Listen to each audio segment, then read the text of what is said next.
Magandang araw sa inyo, mga minamahal naming tagapakinig, at maligayang pagbabalik sa ating channel, kung saan ang bawat kwento ay isang paglalakbay ng puso.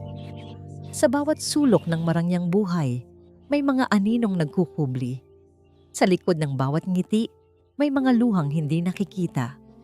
Ang kwentong inyong matutunghayan ay isang salamin ng katotohanan na ang tunay na halaga ng isang tao ay hindi nasusukat sa yaman o sa apelyidong dinadala, kundi sa dignidad na pilit niyang pinaninindigan kahit pa ito'y nais yurakan ng mundo.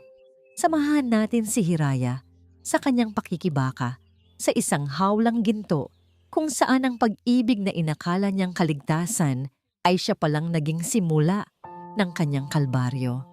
Nakatayo si Hiraya sa gitna ng malawak nilang silid-tulugan, isang silid na mas malaki pa sa bahay na kanyang kinalakihan. Ngunit sa mga sandaling iyon, ang bawat sulok ng kwarto ay tila kumikitid, unti-unting sinasakal ang kanyang paghinga. Sa ibabaw ng malambot na kama, kung saan sila natutulog ng asawang si Silak, nakalatag ang isang bagay na sumisimbolo sa pinakamasakit na insultong natanggap niya sa buong buhay niya. Isang uniporme ng katulong, ang magaspang na tela, ang kupas na kulay asul, ang simpleng puting apron. Bawat detalye nito ay isang sampal sa kanyang pagkatao. Iyan ang isusuot mo ngayong gabi. Ang boses ni Doña Perla Rajamundo, ang kanyang biyenan, ay kasing lamig ng marmol na sahig ng mansyon.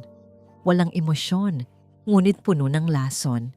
Hindi lumingon si Hiraya. Nanatili siya ng nakatitig sa uniforme. Umaasang kung tititigan niya ito ng matagal, ay bigla na lang itong maglalaho na parang isang masamang panaginip. Hindi ka ba nakikinig? Muling nagsalita si Doña Perla. Ang mga yapak nito ay papalapit sa kanya. Para maging malinaw sa lahat, kung saan ka lang talaga nababagay sa pamamahay na ito. Ito ang magiging papel mo sa kaarawan ko, ang maging isang utusan. Doon na napalingon si Hiraya, ang mga luha ay nagbabadyang tumulo mula sa kanyang mga mata. Pero, Doña Perla, asawa po ako ni Silak. Bakit niyo po ginagawa sa akin to? Isang mapaklang tawa ang kumawala sa mga labi ng matandang babae.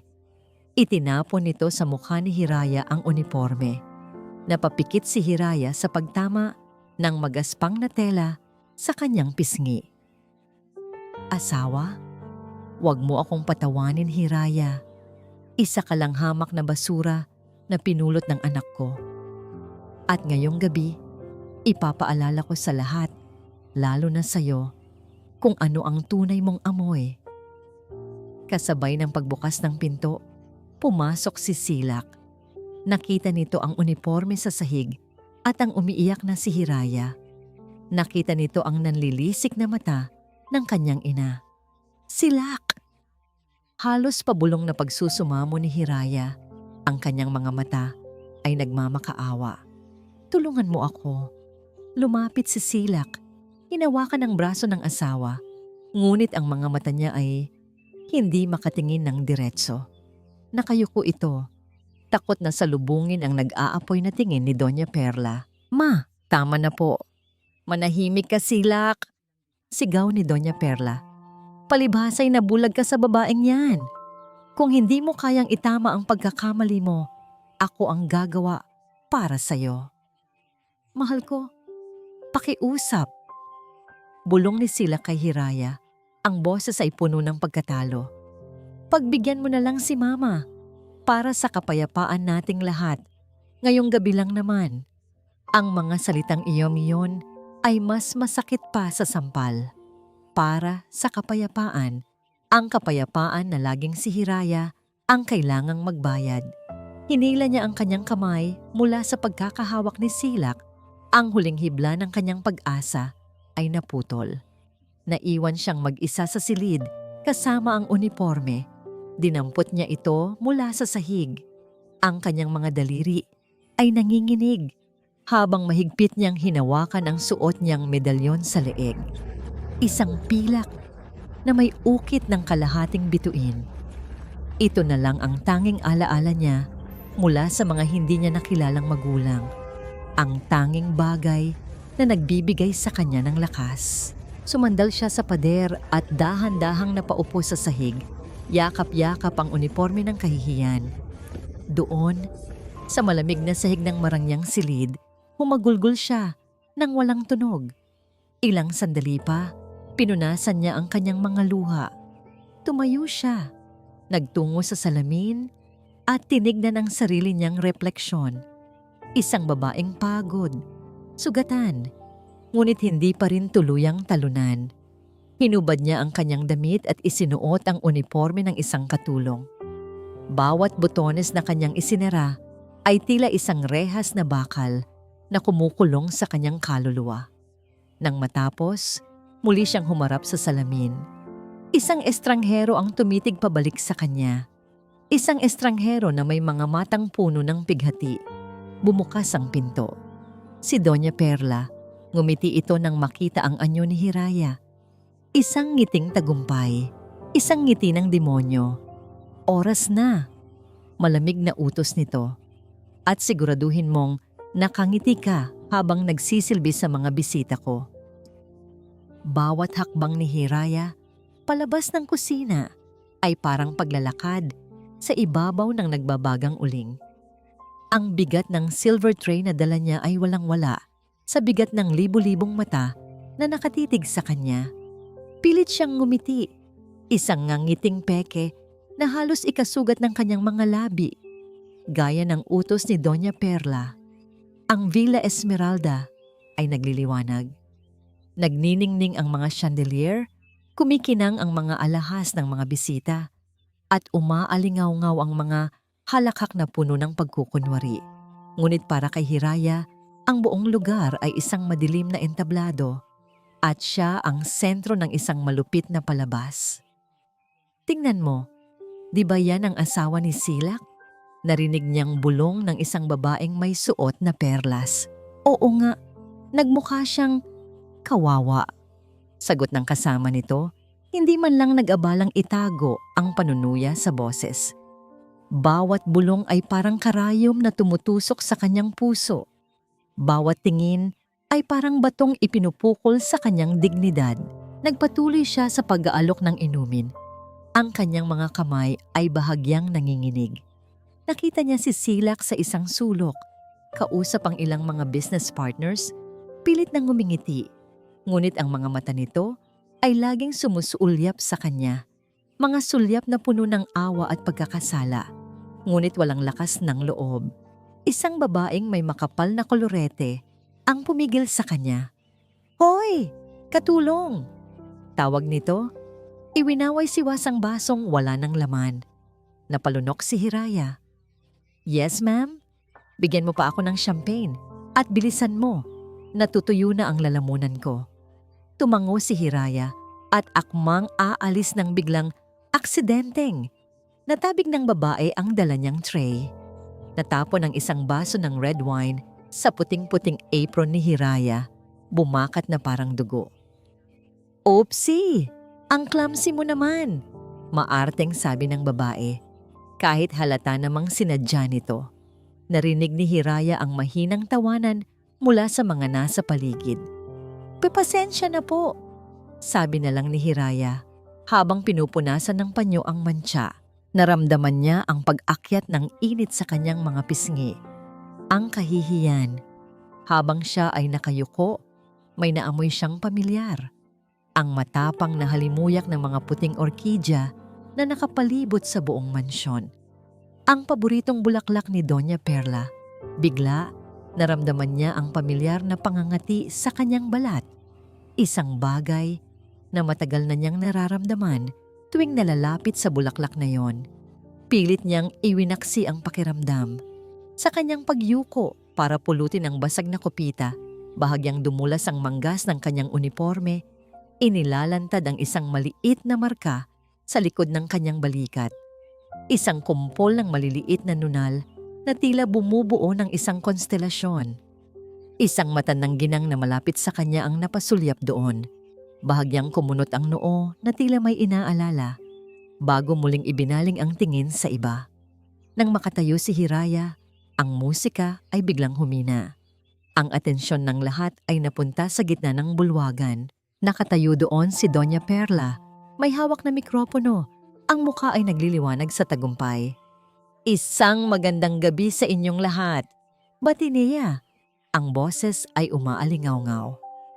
Salamat sa pagdalo ninyo sa aking kaarawan. Nagpalakpakan ang mga tao. Ngumiti si Doña Perla at ang mga mata nito ay tila naghahanap ng isang target. Nakita nito si Hiraya. Bago tayo magpatuloy, nais ko lang ipakilala sa inyo ang isang bagong miyembro ng aming sambahayan. Lahat ng mata ay muling napunta kay Hiraya. Nanigas siya sa kanyang kinatatayuan. Hiraya, halika rito. Utos ni Doña Perla. Ang boses ay malakas at malinaw. Parang may sariling isip ang mga paa ni Hiraya na humakbang papalapit. Ang bawat yapak ay isang suntok sa kanyang sikmura. Pagdating niya sa gitna, inakbayan siya ni Doña Perla. Ang mga kuko nito ay bumaon sa balikat niya.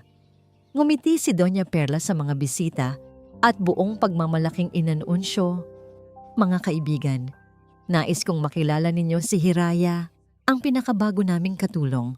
Isang sandali ng katahimikan at pagkatapos, isang alon ng mga halakhak. Malakas, nakakabingi, nakakawasak. Naramdaman ni Hiraya na ang buong mundo ay umikot. Ang mga nagniningning na ilaw ay naging mga patalim na tumusok sa kanyang mga mata. Sa gitna ng tawanan, hinanap ng kanyang mga mata si Silak. Nakita niya ito. Nakatayo, nakayuko, walang ginagawa. At sa sandaling iyon, gumuho ang puso ni Hiraya. Ang tawanan ay namatay na parang pinatay na kandila. Lahat ng ulo ay napalingon sa entrada ng mansyon. Nakatayo doon ang isang babae. Matangkad at balingkinitan. Suot ang isang mamahaling itim na bestida na yumayakap sa kanyang perpektong katawan. Ang kanyang presensya ay nag-uutos ng respeto. Bawat hibla ng kanyang pagkatao ay sumisigaw ng kapangyarihan. Ang kanyang mga mata ay matalim. Nilibot ang buong bulwagan. At sa isang iglap, ang lahat ng mayayamang bisita ay tila naging mga langgam sa kanyang paningin. Natahimik ang buong Villa Esmeralda. Ang tanging maririnig na lang ay ang yabag ng kanyang mga takong sa marmol na sahig habang siya ay naglalakad papasok. Walang sino man ang nakakilala sa kanya, maliban sa iilan na halos mabulunan sa kanilang iniinom. Dahil ang babaeng kararating lang ay si Tala Solana, ang reyna ng real estate, ang alamat sa mundo ng negosyo, at ang kanyang mga mata ay nakatuon lamang sa isang tao, kay Hiraya. Ang pagdating ni Tala Solana ay parang isang biglaang pagbabago ng panahon. Ang kaninang maingay at mapanuyang kapaligiran ay biglang napalitan ng isang mabigat at nakakakabang katahimikan. Para siyang isang agila na pumasok sa isang hawla ng mga maya at lahat ng ibon ay biglang tumiklop, takot na gumawa ng kahit anong ingay. Hindi pinansin ni Tala ang mga nagtatakang tingin. Hindi niya pinansin ang mga bumubulong na pangalan niya. Hindi niya pinansin si Doña Perla na ngayon ay nanlalaki ang mga mata, halatang hindi inaasahan ang pagdating ng isang bisitang may ganitong kalibre. Ang mga mata ni Tala ay nakapako lamang kay Hiraya. Para kay Hiraya, ang pagdating ng babaeng ito ay isang misteryo. Hindi niya ito kilala, ngunit sa paraan ng pagtingin nito sa kanya, may kung anong pamilyar na kuryenteng gumapang sa kanyang buong katawan. Isang pakiramdam na hindi niya maipaliwanag. Nang makalapit si Doña Perla, pilit itong ngumiti. Sinusubukang bawiin ang kontrol sa sitwasyon. Miss Tita Solana, what an unexpected but pleasant surprise. Hindi ko alam na darating ka. Nilampasan lang siya ni Tala na para bang isa lang siyang palamuti sa dingding. Nagpatuloy ito sa paglakad hanggang sa huminto sa mismong harapan ni Hiraya. Napaurong si Doña Perla, ang kanyang mukha ay namula sa matinding kahiyan. Nakatayo ngayon si Tala sa harap ni Hiraya. Pinagmasdan siya mula ulo hanggang paa. Tinitigan nito ang unipormeng suot ni Hiraya, ang mantsa ng red wine sa apron nito at ang mga bakas ng luha sa mga mata nito. Isang anino ng galit ang dumaan sa mga mata ni Tala. Ngunit agad itong napalitan ng isang emosyong mas malalim. Isang pinaghalong lungkot at pananabik. Dahan-dahang itinaas ni Tala ang kanyang kamay at marahang hinaplos ang pisngi ni Hiraya. Pinupunasan ng isang takas na luha gamit ang kanyang hinlalaki. Ang kanyang paghaplos ay magaan, ngunit puno ng kahulugan. Napakurap si Hiraya. Naguguluhan? "Huwag kang umiyak," mahinang sabi ni Tala. Ang boses nito, sa kabila ng kapangyarihan, ay may bakas ng panginginig. Ang tingin ni Tala ay bumaba sa leeg ni Hiraya. Doon, kumikinang sa ilalim ng ilaw ng chandelier, ang luma at gasgas ng medalyon, ang kalahating bituin. Narinig ni Hiraya ang pabulong na tanong, ngunit hindi niya ito naintindihan. "Liwayway." Paulit-ulit na umikot ang pangalan sa kanyang isipan. Isang pangalang dayuhan, ngunit may kung anong kakatwang kilabot na idinulot sa kanyang pandinig. Mula sa kanyang kinatatayuan, hindi makapaniwala si Doña Perla sa kanyang nakikita. Anong drama ito? Sino si Liwayway? Isa na namang palabas ng hamak na babaeng ito para makuha ang simpatya ng lahat. "Miss Solana, hindi ko alam kung anong laro ito." Sisimulan na sana ni Doña Perla ang pag-atake, ngunit natigil siya. Dahil mula sa ilalim ng kwintas na suot ni Tala, may dinukot itong isa pang medalyon. Kumikinang ito, mas bago at mas alaga kumpara sa luma at gasgas na pag-aari ni Hiraya. Ngunit ang hugis ay hindi maipagkakaila. Ito ang kapares, ang kalahati ng bituin. Sa harap ng daan-daang pares ng mga matang nanonood, dahan-dahang inilapit ni Tala ang kanyang medalyon sa medalyon ni Hiraya. Ang tunog na yon, kahit mahina, ay umalingaw-ngaw sa buong Villa Esmeralda na parang isang putok ng baril. Ang dalawang kalahati ay naging isang buong bituin. Nanlamig ang buong katawan ni Doña Perla. Hindi maari. Sa loob ng 20 taon, nagsimulang magsalita si Tala. Ang boses niya ay kalmado, ngunit may bigat na kayang magpaguho ng bundok. 20 taon kong hinanap ang nawawala kong kapatid, ang nag-iisang pamilya na natira sa akin matapos ang trahedya. Akala ng lahat, wala na siya, pero hindi ako sumuko. Bumaling si Tala sa mga bisita. Ang kanyang mga mata ay nagliliyab. Ang babaeng kanina lang ay tinitingnan ninyo na parang basura. Ang babaeng pinagtatawanan at inalipusta ninyo sa utos ng donya ng pamamahay na ito. Humarap siyang muli kay Doña Perla at sa pagkakataong ito, ang ngiti sa labi ni Tala ay nakakakilabot. Si Liwayway Solana, ang bunsong kapatid ko, ang tagapagmana ng kalahati ng Solana Empire. Isang kolektibong paghinga ng pagkagulat ang narinig mula sa mga tao. Ang mga bulungan ay biglang naging parang bubuyog. Ang mga mukha na kanina'y puno ng panlalait ay napalitan ng pamumutla at takot. Ang mata ng ginang na nakapansin sa marka ni Hiraya kanina ay napatakip sa kanyang bibig. "Imposible!" sigaw ni Doña Perla. Ang kanyang boses ay basag.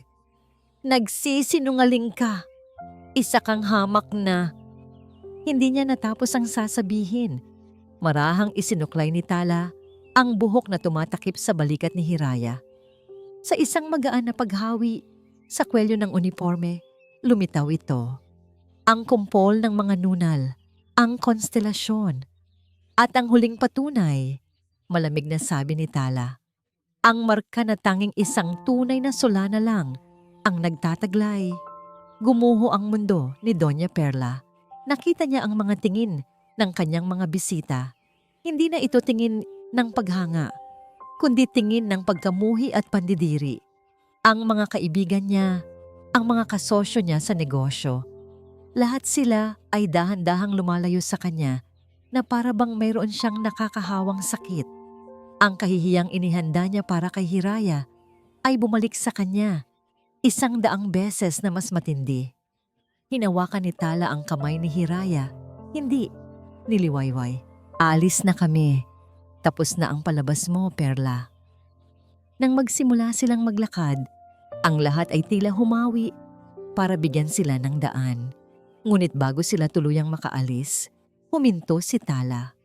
Lumingon siya, hindi kay Doña Perla, kundi sa lalaking hanggang ngayon ay nakatayo sa isang sulok na parang estatwa, putlang-putla at hindi makagalaw. Si Silak. Tinitigan siya ni Tala. Ang mga mata nito ay walang emosyon. At ikaw na asawa niya, sabi ni Tala, ang boses ay sapat lang na marinig ng lahat. Sasama ka ba sa amin? O magpapaiwan ka sa ilalim ng saya ng ina mo? Ang tanong ni Tala Solana ay hindi isang tanong. Isa yung hatol. Isang linyang ginuhit sa gitna ng nagkakagulong bulwagan. At si Silak ay nakatayo sa eksaktong gitna nito. Para sa kanya, ang oras ay tila bumagal. Ang bawat segundo ay kasing haba ng 1 taon. Ang lahat ng ingay sa paligid ay naglaho. Ang tanging naririnig na lang niya ay ang kumakabog niyang dibdib at ang 2 tinig na naglalaban sa loob ng kanyang isipan. Sa isang banda, nakita niya si Hiraya. Ang kanyang Hiraya. Kahit pasuot nito ang uniforme ng kahihiyan, sa mga mata ni Silak, siya pa rin ang babaeng nagbigay kulay sa kanyang kulong at kontroladong mundo. Ngunit ngayon, hindi na lang si Hiraya ang nakikita niya. Nakikita niya si Liwayway Solana, isang pangalang may bigat ng kapangyarihan at yaman na katumbas o higit pa sa mga radyang mundo. Sa mga mata nito, may nakita siyang bahagyang pag-asa, isang huling pakiusap na piliin niya ito, na patunayan niyang karapat-dapat siya sa pagmamahal nito. Ito na ang pagkakataon niya, ang pagkakataong maging bayani sa sarili niyang kwento, ang maging lalaking pinapangarap ni Hiraya. Ngunit nang lumingon siya sa kabilang banda, nandoon ang kanyang ina, si Doña Perla. Ang mga mata nito ay nag-aapoy sa galit, isang tingin na nag-uutos, nagbabanta. Sa tingin pa lang na iyon, narinig na ni Silak ang lahat ng sasabihin nito. Ang tungkol sa pamilya, sa apelyido, sa kayamanang mawawala sa kanya. Naramdaman niya ang malamig na takot na gumapang sa kanyang likuran. Isang takot na kinagisnan niya mula pagkabata. Ang takot na biguin ang babaeng nagbigay buhay sa kanya. Ang babaeng humulma sa kanyang mundo. Huwag mo siyang piliin. Tila sigaw ng isang demonyo sa kanyang isipan. Huwag mong piliin ang basurang yan, kapalit ng lahat ng meron ka. Humakbang siya. Isang maliit na hakbang, ngunit hindi niya alam kung saan patungo. Ibubuka na sana niya ang kanyang bibig, ngunit walang salitang lumabas. Ang kanyang lalamunan ay tuyong-tuyo. Naghintay si Hiraya. Nakita niya ang pag-aalinlangan sa mga mata ni Silak. Nakita niya ang takot. Nakita niya ang laban sa loob nito. Isang laban kung saan, malinaw na sa kanya ay talo na siya. At sa isang iglap, ang kislap ng pag-asa sa mga mata ni Hiraya ay namatay. Napalitan ito ng isang kalmadong pagtanggap, isang malamig at masakit na pag-unawa. Bumitaw siya sa pagkakahawak ni Tala. Dahan-dahan siyang lumapit kay Silak, ngunit isang di pa lang ang layo. Tinitigan niya ito ng diretso sa mata, hindi na bilang isang asawang nagmamakaawa, kundi bilang isang babaeng nakakita na ng katotohanan. ang kanyang pag-aalinlangan, ang kanyang pananahimik. Iyon na ang sagot. Isang mapait na ngiti ang sumilay sa mga labi ni Hiraya. Naiintindihan ko na. Ang boses niya ay mahina, ngunit tumagos ito sa puso ni Silak na parang isang punyal. Walang galit, walang panunumbat. Tanging isang nakakabinging pagtanggap sa katotohanan. Pagkasabi noon, tumalikod si Hiraya. Hindi na siya lumingon pa. Muli niyang hinawakan ang kamay ni Tala Solana at sa pagkakataong ito, mas mahigpit na. Magkasama silang naglakad palayo. Ang bawat yabag ng kanilang mga takong ay isang martilyong pumupukpok sa kabaong ng pagsasama nila ni Silak. Naiwan si Silak na nakatayo sa gitna ng nasirang selebrasyon. Pinanood niyang maglaho ang babaeng mahal niya sa pintuan ng mansyon, kasama ang pamilyang dapat sanay sa kanya rin. Naramdaman niya ang kamay ng kanyang ina sa kanyang balikat, isang paghawak na hindi nagbibigay ng ginhawa, kundi isang pag-angkin. Ngunit wala na siyang naramdaman. Tanging ang malawak na espasyo sa kanyang dibdib, kung saan dating naroon ang kanyang puso. Ang biyahe mula Villa Esmeralda hanggang sa Forbes Park ay tahimik. Nakatingin lang si Hiraya sa labas ng bintana ng Rolls-Royce, pinagmamasdan ang mga ilaw ng syudad na nagdaraan na parang mga naglalahong bituin. Ang uniforme ng katulong ay suot pa rin niya, isang masakit na paalala sa gabing sumira at muling bumuo sa kanyang pagkatao. Sa tabi niya, si Tala Solana ay hindi nagsasalita. Tila binibigyan siya ng espasyo para iproseso ang lahat. Huminto ang sasakyan sa harap ng isang dambuhalang gate na bakal. Bumukas ito ng kusa. Inilalantad ang isang mansyon na mas malaki pa at mas marangya kaysa sa Villa Esmeralda. Ang arkitektura nito ay moderno, puno ng salamin at malinis na linya, ngunit napapalibutan ng isang hardin na may mga puno na halatang daang taon na ang tanda. Pagbaba nila ng sasakyan, sinalubong sila ng mga unipormadong kasambahay na nakayuko. Walang nagsalita. Tanging ang mga tingin lang nila na puno ng paggalang. Isang bagay na hindi kailanman naranasan ni Hiraya. Maligayang pagbabalik. Liwayway, mahinang sabi ni Tala. At sa unang pagkakataon, nakita ni Hiraya ang isang ngiti sa mga labi ng kanyang kapatid. Isang tunay na ngiti kahit pa may bahid ng lungkot. Pagpasok ni Hiraya sa loob, ang unang bumungad sa kanya ay hindi ang karangyaan, kundi ang isang malaking portrait na nakasabit sa itaas ng grand staircase. Isang masayang pamilya, isang lalaking may mabait na mukha, isang babaeng may napakagandang ngiti, isang batang babae na kamukhang kamukha ni Tala, at isang paslit na nakakandong sa ina nito. Dahan-dahang lumapit si Hiraya. Hinaplos niya ang kanyang sariling mukha. Ang mga mata ng paslit sa larawan, ang hugis ng ilong, ang munting ng ngiti. Tila salamin ng kanyang sariling pagkabata na ninakaw ng panahon. Isang luha ang pumatak mula sa kanyang mata. Hindi luha ng pighati, kundi luha ng pagkalito at pananabik. Si sila ba? Hindi niya matapos ang tanong. Ang ating mga magulang. Sagot ni Tala, ang boses ay puno ng emosyon. Si Papa Miguel at si Mama Aurora. At tayo yan. Liwayway. Bago nangyari ang lahat. Dinala ni Tala si Hiraya sa isang mahabang koridor kung saan nakahanay ang mas marami pang litrato. Mga larawan ng masayang pamilya sa beach, sa isang yate, sa harap ng Christmas tree. Sa bawat litrato, isang pira-pirasong kirot ang nararamdaman ni Hiraya. Isang buhay na dapat ay sa kanya. Nawalan ka ng alaala matapos ang plane crash. Paliwanag ni Tala, ang boses ay nagpipigil ng pait.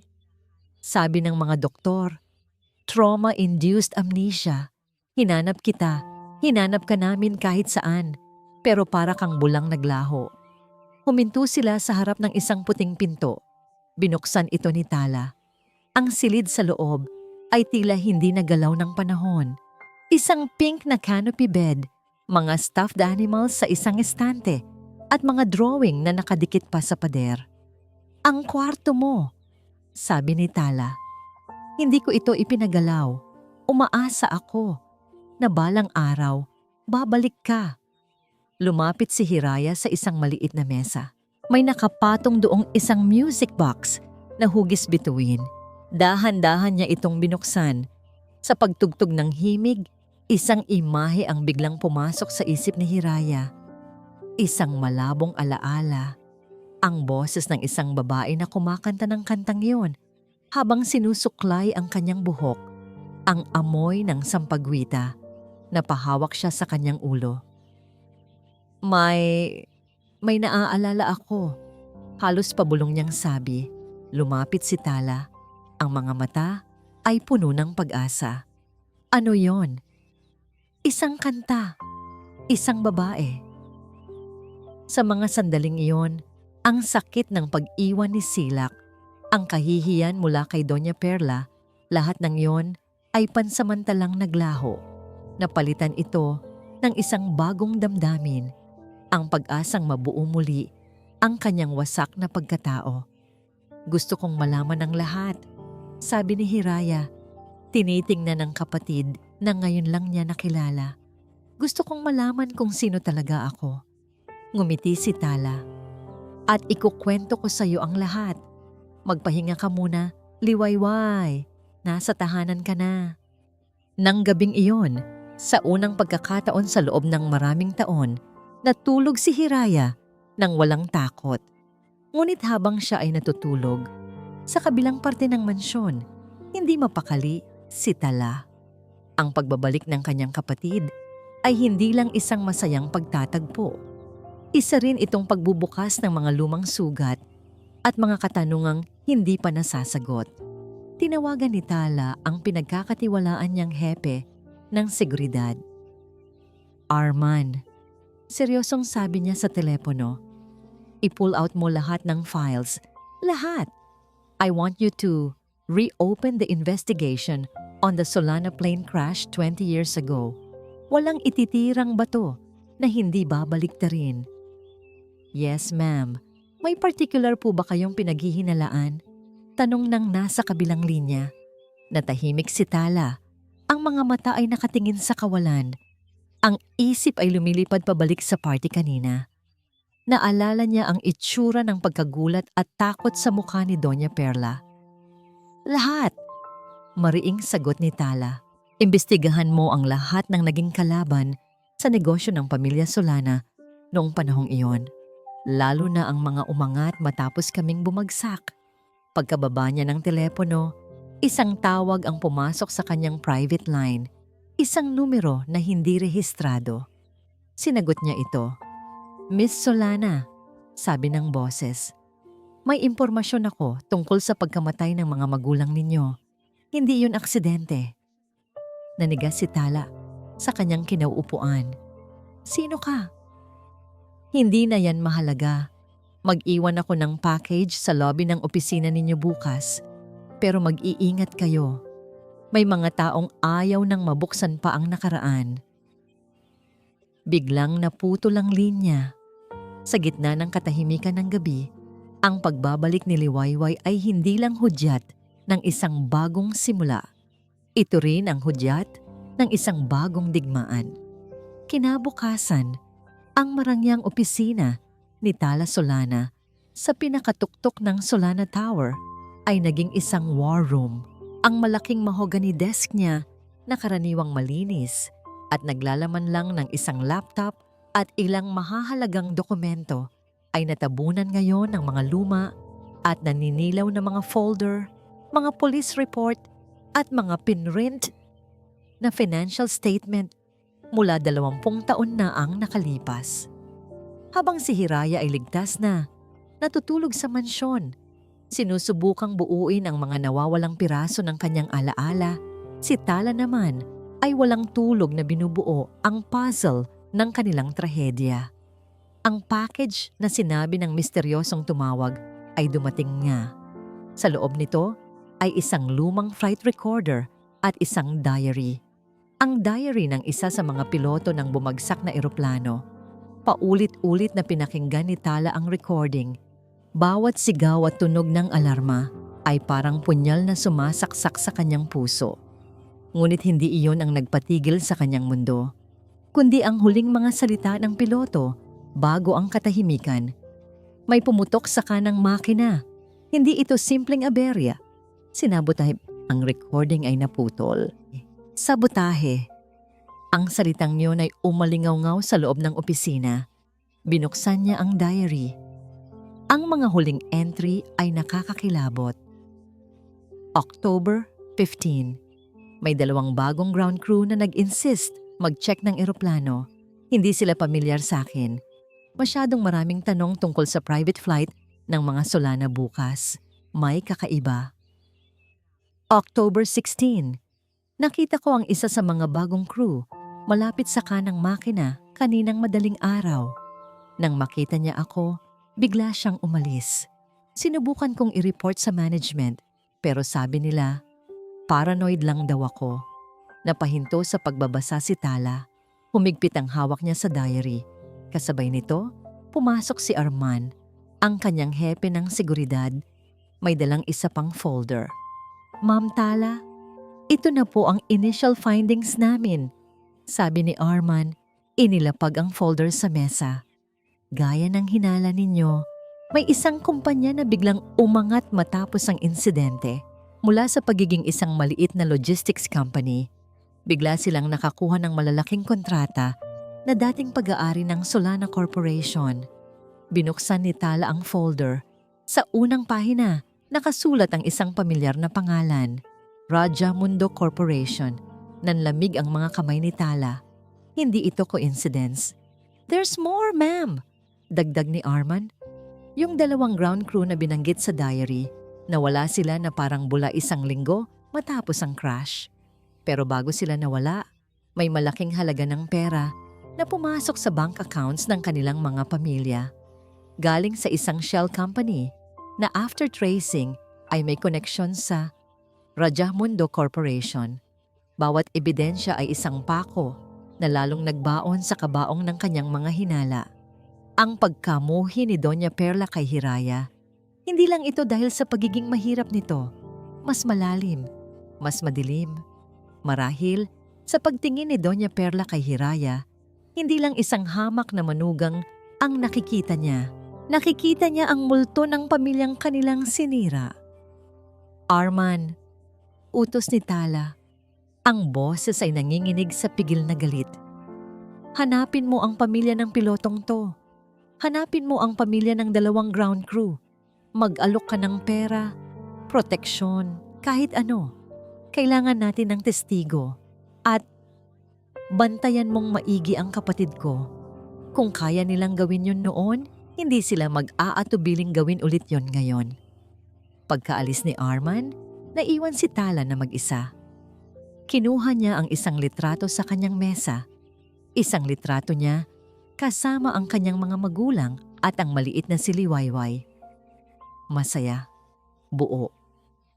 Isang malamig na determinasyon ang gumuhit sa kanyang mukha. Hindi na ito simpleng pagbawi sa dignidad ng kanyang kapatid. Ito ay paghingi ng hustisya. Kinuha niya ang kanyang telepono at tinawagan ang kanyang abogado. Ihanda mo ang lahat, sabi niya. Gigibain natin ang isang imperyo. Sa kabilang linya, isang boses ang sumagot mula sa isang naka-encrypt na linya. Ito ang boses mula kagabi. Mag-iingat ka, Tala. Ang ahas na natutulog, kapag ginising mo, manunuklaw. Ibinaba ni Tala ang telepono. Tumingin siya sa bintana. Pinagmamasdan ang imperyong itinayo niya mula sa abon ng kanilang nakaraan. Ang ulan ay tumila na. At sa pagitan ng madidilim na ulap, sumilip ang isang sinag ng araw, parang isang pangako. Ang pangako ng paghuhukom. Ang Villa Esmeralda ay parang isang magandang puntod. Ang mga palamuti mula sa party kagabi ay nakakalat pa rin, mga basag na alaala ng isang sakuna. Ang amoy ng mamahaling pabango ay nahaluan na ng amoy ng nalantang bulaklak at naburong alak. Sa gitna ng lahat ng ito, si Silak ay parang isang multo na naglalakad sa sarili niyang mausoleo. Wala siyang tulog. Paano siya makakatulog? Sa bawat pagpikit niya, ang nakikita niya ay ang mga mata ni Hiraya, ang pag-asa, ang pag-aalinlangan, at sa huli, ang masakit na pagtanggap sa kanyang kaduwagan. Pumasok siya sa kanilang silid tulugan. Ang uniforme ni Hiraya na itinapon ng kanyang ina ay wala na doon. Ngunit ang presensya nito ay nananatili. Nakalatag pa sa ibabaw ng kama ang damit pambahay na isusuot sana ni Hiraya para sa party. Isang simpleng bestida, hindi mamahalin. Ngunit paborito niya dahil komportable ito. Naalala niya ang nangiti ni Hiraya nang bilhin nila iyon. Hindi na natin kailangan ng mahal, Silak. Basta magkasama tayo, sapat na. Isang bagay ang pumunit sa kanyang dibdib. Hinawakan niya ang bestida. Malambot, mabango. Amoy Hiraya. Hindi niya kayang mabuhay nang wala ito. Hindi niya kayang mabuhay nang wala si Hiraya. Ang yaman, ang apelyido, ang mansyon, lahat ay walang kwenta. Isa siyang hari sa isang kahariang walang reyna. Sa isang kahariang siya mismo ang sumira. Anong ginagawa mo rito?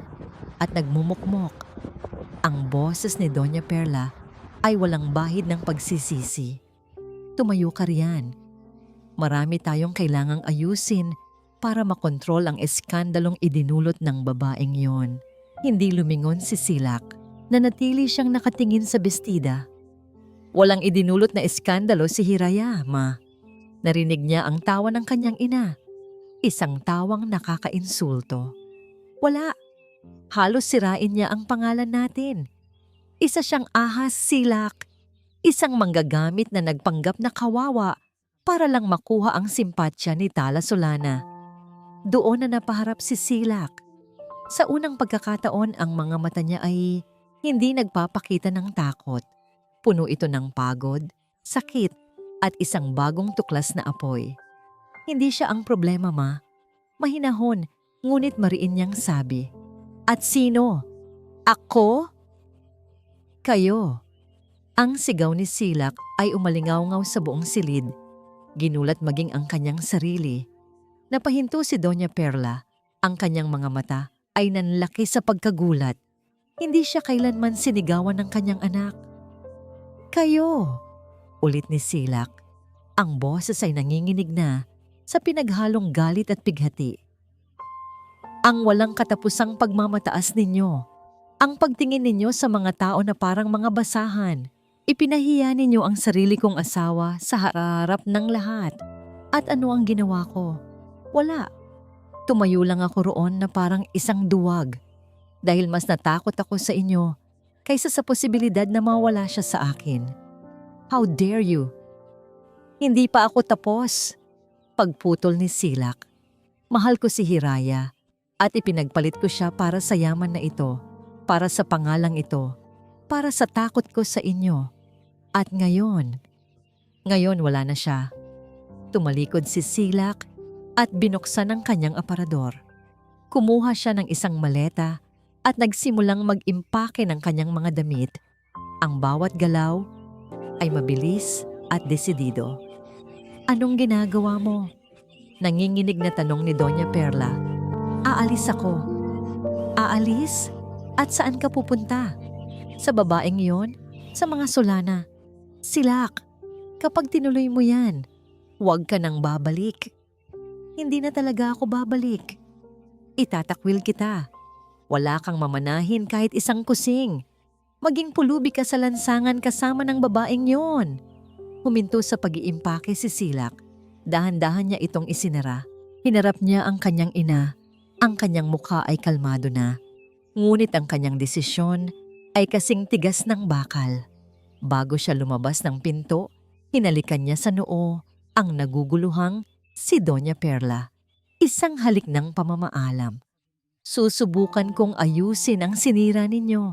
Sabi niya, ang boses ay halos pabulong na. At kung kailangan kong isuko ang pagiging Rajamundo para makuha ko ulit ang asawa ko, gagawin ko. Ang agahan sa mansyon ng mga Solana ay payapa. Sa unang pagkakataon, naramdaman ni Hiraya ang kahulugan ng isang pamilya.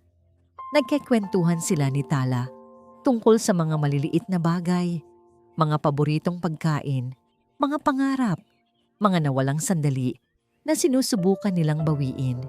Ngunit ang kapayapaang iyon ay biglang sinira ng pagdating ng isang kotseng humarurot papasok sa kanilang gate. Isang pamilyar na kotse. Mula roon, bumaba si Doña Perla Rajamundo. Hindi na ito ang donya na puno ng pagmamataas mula sa party. Ang kanyang buhok ay bahagyang magulo. Ang kanyang mga mata ay may itim na bilog sa ilalim at ang kanyang mga kamay ay nanginginig. Ngunit ang apoy ng kayabangan ay naroon pa rin. Sinalubong siya ni Hiraya at Tala sa grand living room. Si Hiraya, suot ang isang simpleng puting bestida, ay nakatayo ng tuwid. Wala na ang takot sa kanyang mga mata. Napalitan na ito ng isang malamig na kalma. Nandito ako para tapusin na ang gulong ito. Bungad ni Doña Perla, ang boses ay may pilit na katatagan. Naglabas siya ng isang checkbook mula sa kanyang mamahaling bag. Magkano? Sabihin mo kung magkano ang kailangan mo para mawala ka na sa buhay ng anak ko at sa buhay namin. Tinitigan ni Hiraya ang checkbook. Pagkatapos ay tumingin siya ng diretso sa mga mata ni Doña Perla. Isang bahagyang nangiti ang sumilay sa kanyang mga labi. Isang ngiting hindi na abot ng kanyang mga mata. May mga bagay po na hindi nabibili ng pera, Doña Perla. Sagot ni Hiraya. Ang kanyang boses ay matatag at malinaw. Tulad ng dignidad na winasak ninyo at ng hustisya para sa mga magulang ko. Hustisya? Tumawa ng mapakla si Doña Perla. Wala kang pruweba. Mga tsismis lang ang hawak ninyo. Kasabay noon, isa pang tao ang dumating, pagod at hingal na hingal. Si Silak. Nakita niya ang kanyang ina, si Hiraya at si Tala. Hiraya, sabi niya, ang boses ay basag. Lumapit siya. Hindi pinansin ang nanlilisik na tingin ng kanyang ina. At sa harap nilang lahat, lumuhod siya sa paanan ni Hiraya. Patawarin mo ako. Humagulgol si Silak. Hinawakan ang laylayan ng bestida ni Hiraya. Nagkamali ako. Naging duwag ako. Pero nandito na ako ngayon. Handa kong talikuran ng lahat. Ang pangalan, ang pera, para lang sa'yo. Pakiusap, bumalik ka na sa akin. Tumingin si Hiraya sa lalaking minsan niyang minahal ng buong puso. Nakita niya ang pagsisisi sa mga mata nito, ngunit ang sugat na nilikha nito ay masyadong malalim para maghilom sa isang pagluhod lamang. Hindi ganoon kadali yon, Silak, sabi niya. Ang boses ay walang emosyon. Gagawin ko ang lahat. Lahat? Biglang nagsalita si Tala mula sa gilid. Bago natin pag-usapan ang pagpapatawad, sabi niya, habang may kinukuhang maliit na digital recorder sa kanyang bulsa. Baka gusto mo munang pakinggan ito, Doña Perla. Itinutok niya ang recorder. Siguraduhin ninyong walang makakaligtas. Make it look like an accident. Ang boses mula sa nakaraan ay umalingaw-ngaw sa buong silid. Namutla si Doña Perla na parang isang patay. Ang kanyang bibig ay bumuka, ngunit walang salitang lumabas. Ang huling piraso ng kanyang depensa ay gumuho. Si Silak naman ay napatulala. Tinitigan ng kanyang ina na parang isang halimaw na ngayon lang niya nakita. Anong ibig sabihin yan? Hindi siya pinansin ni Doña Perla. Ang mga mata nito ay nakatutok lang kay Hiraya, puno ng pagkamuhi at pagkatalo. Hindi pinansin ni Hiraya ang Donya. Ang mga mata niya ay nakatuon lamang kay Silak na nakaluhod pa rin. Sinabi mong gagawin mo ang lahat, ulit ni Hiraya. Ang kanyang boses ay malamig na parang yelo. Sige, patunayan mo. Huminga siya ng malalim, inihahanda ang sarili para sa huling pagsubok. Patunayan mo. Tumayo ka sa tabi ko bukas sa press conference at aminin natin sa buong mundo ang kasalanan ng pamilya mo. Walang itatago, walang kasinungalingan. Kung gagawin mo yan, kung handa kang harapin ang kahihiyan at pananagutan, kasama ko. Huminto siya at sa isang saglit, isang kislap ng dating pagmamahal ang dumaan sa kanyang mga mata. Baka may pag-asa pa tayo. Ang press conference hall ay puno ng mga nag-uunahang mamamahayag. Ang pangalan ng Solana at Rajamundo ay nasa mga headlines sa loob ng nakalipas na 24 na oras at ang buong bansa ay nag-aabang sa pinakamalaking eskandalo sa mundo ng negosyo. Sa gitna ng entablado, nakaupo si Tala Solana, matatag at handa. Sa tabi niya, si Hiraya, na ngayon ay liwayway na sa paningin ng mundo, ay payapa at may dignidad. At sa kabilang tabi niya, sa puwestong ikinagulat ng lahat, ay nakaupo si Silak Rajamundo. Nanginginig ang kanyang mga kamay sa ilalim ng mesa, ngunit ang kanyang mga mata ay determinado. Ito na ang kanyang paghuhukom, ang kanyang huling pagkakataon. Nagsimulang magsalita si Tala. Inilahad ang mga ebidensyang hawak nila. Ang flight recorder, ang diary, ang mga bank record. Bawat salita niya ay isang pako sa kabaong ng imperyo ng Rajamundo. Pagkatapos, si Hiraya ang nagsalita. Hindi siya nagpakita ng galit o pagnanais na maghiganti. Ikinuwento niya ang kanyang buhay sa isang simpleng paraan, ang paglaki sa isang fishing village, ang mga pangarap na binuo, ang pagmamahal na inakala niyang totoo, at ang sakit na kanyang tiniis. Hindi po ako nandito para humingi ng awa, sabi niya. Ang kanyang boses ay malinaw at matatag. Nandito po ako para bawiin ang pangalan ng aking mga magulang at para ipaalala sa lahat na ang bawat tao, mayaman man o mahirap, ay may karapatan sa dignidad. Ang huling nagsalita ay si Silak. Tumayo siya. Ang kanyang mga mata ay namumugto, ngunit ang kanyang tindig ay tuwid. Hindi siya gumamit ng anumang script. Nagsalita siya mula sa puso. Inaamin ko po ang lahat ng kasalanang nagawa ng aking pamilya. Simula niya, ang kanyang boses ay bahagyang nanginginig. At inaamin ko rin po ang sarili kong pagkakasala. Ang aking kaduwagan, ang aking pananahimik. Tumingin siya kay Hiraya. Sinaktan ko po ang babaeng pinakamamahal ko. At habang buhay ko pong pagsisisihan yon, hindi ko po hinihiling ang inyong kapatawaran. Hinihiling ko lang po na malaman ninyo na gagawin ko ang lahat para itama ang mga mali. Kahit pa mga hulugan ito ng pagbagsak ng lahat ng aking pinagmulan. Ang kanyang pahayag ay isang bomba. Kinabukasan, bumagsak ang stocks ng Rajamundo Corporation. Ang mga kasosyo ay umurong. Humarap sa kaso si Doña Perla. Ang imperyong binuo mula sa kasalanan ay gumuho na parang isang kastilyong buhangin. Lumipas ang ilang buwan. Nakatayo si Doña Perla sa loob ng Villa Esmeralda, mag-isa. Ang dating nag-uumapaw na karangyaan ay napalitan ng isang nakakabinging katahimikan. Lahat ng mga kaibigan ay nawala. Naiwan siya sa kanyang ginintuang hawla kasama ang mga multo ng kanyang nakaraan.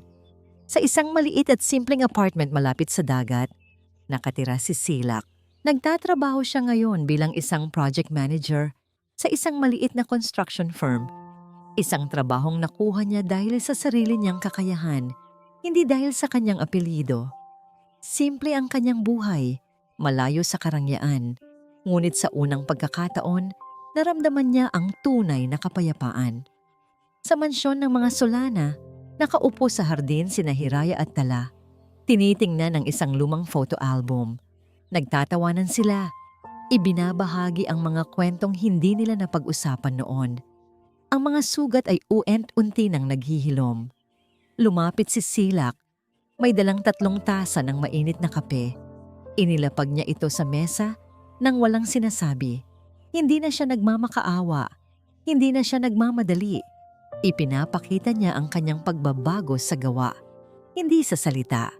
Kinuha ni Hiraya ang isang tasa. Tumingin siya kay Silak. At sa unang pagkakataon, mula noong gabing iyon, isang tunay at mainit na ngiti ang sumilay sa kanyang mga labi. Hindi ito nangangahulugan na lahat ay ayos na. Marami pang kailangang ayusin. Marami pang tiwalang kailangang buuin. Ngunit ang ngiting iyon ay isang simula, isang bukang liwayway ng pag-asa. At dito po nagtatapos ang kwento nila, Hiraya at Silak. Isang paglalakbay na nagturo sa atin na ang tunay na lakas ay hindi nakikita sa taas ng iyong katayuan, kundi sa kakayahan mong bumangon matapos ang bawat pagkakadapa.